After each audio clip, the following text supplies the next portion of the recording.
करते हैं। नागरिक प्राणी सभा निश्चित रूप से आजादी से पूर्व ही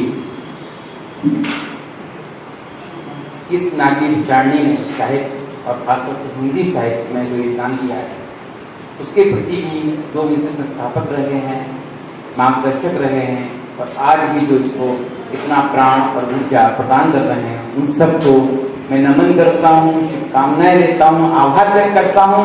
और मैं चाहता हूँ ऐसी ही सभाएं हैं जो हम जैसे लोगों में भी संवेदना के बीज बोते हैं और कुछ न कुछ उससे जब संवेदना होगी तो कुछ न कुछ निकलेगा, शब्दों में निकले, भाषा में निकले, वाक्यों में निकले, लेकिन निश्चित रूप से निकलेगा। और एक बात और कहना चाहूंगा, आप सभी लोग विद्वान में बैठे हुए हैं, हर व्यक्ति के अंदर, हर मनुष्य के अंदर कविता हो। अगर कविता ना हो तो वो मनुष्य हो ही नहीं सकता है, क्योंकि संवेदना होती है और संवेदनात्मक जो दृष्टि होती है वो अपने आसपास की घटनाओं को, आसपास के मंजर को, आसपास के दृश्यों को और आसपास होते हुए जो भी नफा नुकसान वाली जो व्यापार हो रहा हो, बाजार हो रहा हो या कोई व्यवचार हो रहा हो, सबको देखता है और देखता है तो सीधे सीधे ना कहते कभी कविता में कहता है, इससे बुरा भी नहीं लगता है और बात जहां तक छोड़ करनी होती है वहां तक पहुंच जाती है। इसलिए ये कविता निश्चित रूप से समाज को आईना दिखाती है। कभी कभार तो मुझे लगता है कि वो अपने आप को भी आईना दिखाती है। जब हम लिखते हैं, कभी लिखता है कि मैं लिख रहा हूं जरूर, लेकिन अपने आप को देखकर, जो कई बार समाज को देखकर, कभी बार किसी और को देखकर कह ही नहीं पाता है कि मैं क्या हूं, क्या होना चाहता हूं और क्या देखना चाहता हूं। तो जो अंजलि भर एहसास है, ये बहुत छोटे छोटे, क्योंकि एहसास बहुत व्यापक होते हैं, आकाश जैसे बहुत गहराई होती है, समुद्र जैसी, लेकिन हम लोगों की दृष्टि उतनी अभी व्यापक नहीं हुई है, हमारी दृष्टि अभी उतनी संचित रही है। इसलिए जितना भी हमारे अंजलि में आया है उतना ही हमने परोस दिया है। लेकिन इतना बात है कि ये दिल को छूकर निकला है और जो एहसास, जो संवेदनाएं दिल को छूकर निकलेंगी, वो बात जो होगी वो आपसे सीधे सीधे कह देंगे। न इसमें आप शास्त्रीयता देखिए कि बहुत ज्यादा दर्शन प्रधान शब्दों का मैंने प्रयोग किया है। सीधी सरल बात में, सीधी बात बस आप तक पहुंच जाए, इसका बड़ा ख्याल रखा है। छोटे छोटे चार चार शब्दों की बात कही है, धीरे धीरे वो विस्तृत किया है, क्योंकि मैं जानता हूँ आजकल सभी लोग व्यस्त हैं।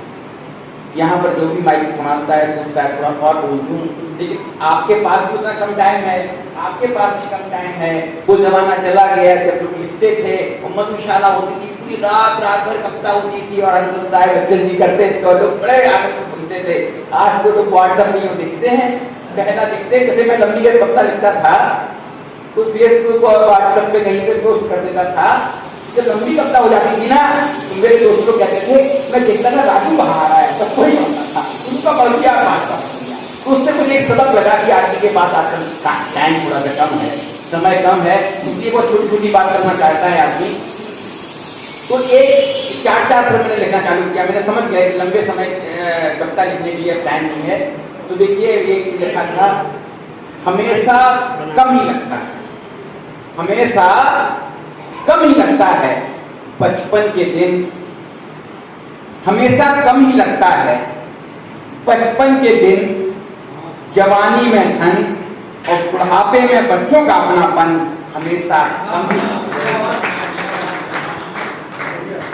चार शब्द हैं, बहुत सीधे सरल हैं, लेकिन अगर आप पहुंची हो तो बहुत बड़ी बात है। और एक बात को 4 लाइन में कही है मैंने, आज हाथ चलाओ कम, रखो ताम झाम ज्यादा, और बाबा दादा का जमाना था, बातें कम काम ज्यादा।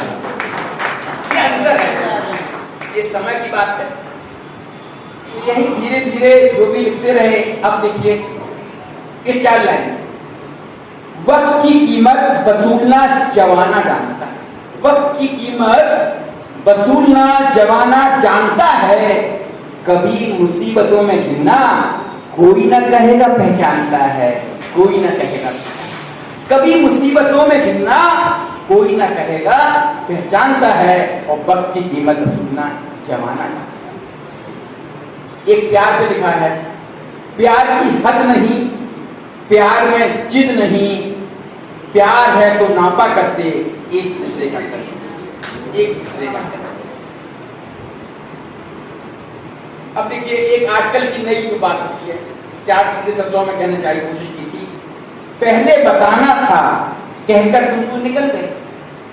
जब कोई बात होती है ना तो हम कहते भैया यार काम करा दीजिए मैंने, तो पहले बताना था, अब तो टाइम पहले बताना था कहकर तुम तो निकल गए, और जिन जिन को बताया था राजू वो बोलो क्या, जिन जिन को बताया था राजू वो बोलो क्या कर गए। ऐसा अपना समाज है। इसी तरह की छोटी छोटी बातें जो लिखने की कोशिश की है। और मेरा खिलना कब रोक पाओ, मेरा खिलना कब रोक पाओगे, हर वक्त मुझे मसलने वालों, मेरी खुशबू हवाओं में घुली है, खाली ही जाओगे समेटने वाले, खाली जाओगे। और आजकल इस तरह चल रहा है, तो मैंने लिखा है कि तबीयत होती है उनके हालचाल पूछें, तबीयत होती है उनके हालचाल पूछें, कैसे लूटते हैं वो अपनों का माल पूछें, मुंह में शहद दिमाग में साजिश रचकर रात में नींद कैसे आती, यह सवाल रात में नींद कैसे आती। तो ये आपको जब पढ़ने का दे रहा हूँ आपको लगेगा इसी तरह से सीधे सीधे जो भी समझ में आता है। कोई कवि नहीं हूँ, कोई बड़ा नहीं हूँ, लेकिन जो 4 लाइनें लिखने में आती हैं वो लिख देंगे। लेकिन अगर आप लोग कहें तो एक कि मैं एक एलजीएम भी हूँ, और अभी मैं देवरिया में कलेक्ट्रेट में बैठा हुआ था, वो एक हफ्ता मैंने बैठे बैठे उसी जब मैं जनता दर्शन सुन रहा था तो मैंने लिखी। ये थोड़ी सी लंबी हो गई, और इसको फिर ये मेरी मीना कप्तान है, मीना प्रकाशन को जब मैंने भेजी तो उन्होंने बड़ी पसंद करी उसको, और इसको इसमें छाप दिया है उन्होंने, और बिल्कुल ताजी है। देवरी की घटना है आपकी। दफ्तर का जो नजारा देखा, अगर आप लोग इजाजत दें तो मैं सुनाऊंगा।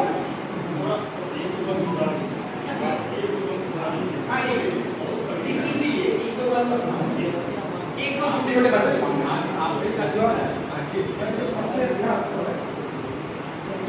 इसमें अच्छा बुरा कुछ नहीं है।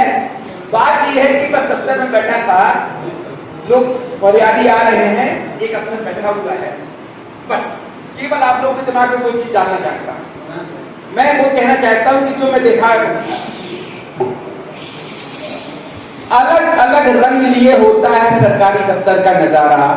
कभी मझधार में फंसा नजर आता, कभी दिखता एक किनारा।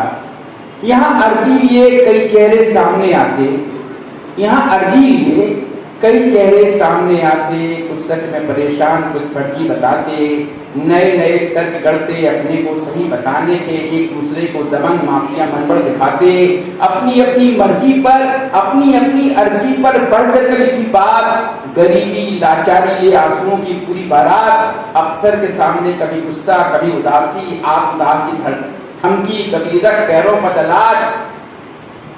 कोई सीधा सरल बात समझकर लौट जाता, कोई लंबे तर्क वितर्क कर लाख घंटों से खाता, किसी की समस्या तुरंत निस्तारित हो जाती और किसी की अर्जी दिन महीनों धूल खाती। और कई फरियादी सामने तो गिड़गिड़ाता, माई बाप बताता, बाहर दफ्तर होते ही अफसर को औकात याद दिलाता, कोई अफसर को भगवान का दर्जा देता, सुकून पाता है, कोई मक्कार रिश्वतखोर मुझे उसने विशेषण बताता है। और कई चीजें हमने इसमें बताई हैं। और लास्ट में देखिए, बस एक लास्ट है, पूरी कहानी किस तरह से लोग आ रहे हैं। यह मंजर देखकर एक बात सच समझ आएगी, यह मंजर देखकर एक